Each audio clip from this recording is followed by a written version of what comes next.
Hello and welcome to HealthyHouseplants.com, where we teach you all about gardening in the great indoors. Today's video is sponsored by our Amazon affiliate link, which you'll see in the description below. You'll also see in the description below any links to prior videos that I've done and mentioned in this video.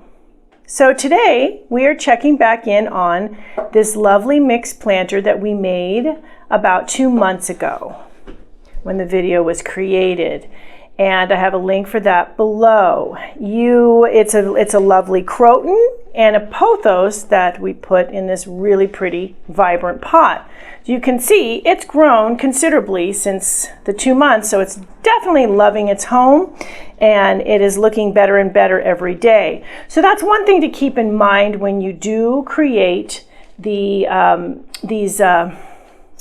mixed planters. Keep in mind that they take a little bit of time to grow into their own, so to speak, and to really start looking really good.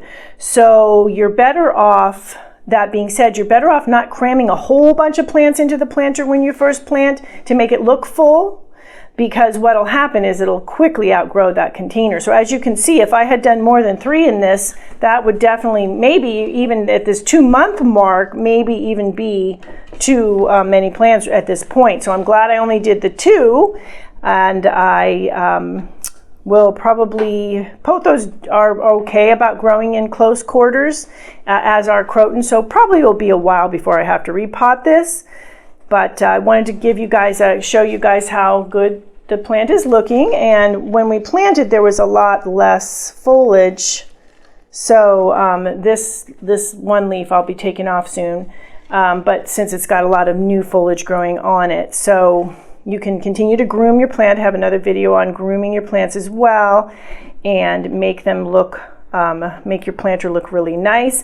And when I planted, I did use my Green Gourmet houseplant food here, which I have a link for below.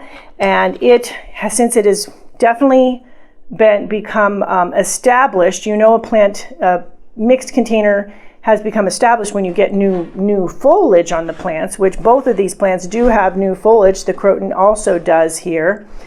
At that point is when you want to fertilize again to keep the plant growing nice and strong and healthy. So I will be doing that very soon, within the next couple of days, so I can make sure to keep this lovely mixed planter looking really, really good. Thank you for stopping by today. Please leave any comments about any indoor gardening tutorials you'd like to see. Remember to like, comment, subscribe, and share this video. And be sure to check the bell if you'd like to be notified when we release new videos.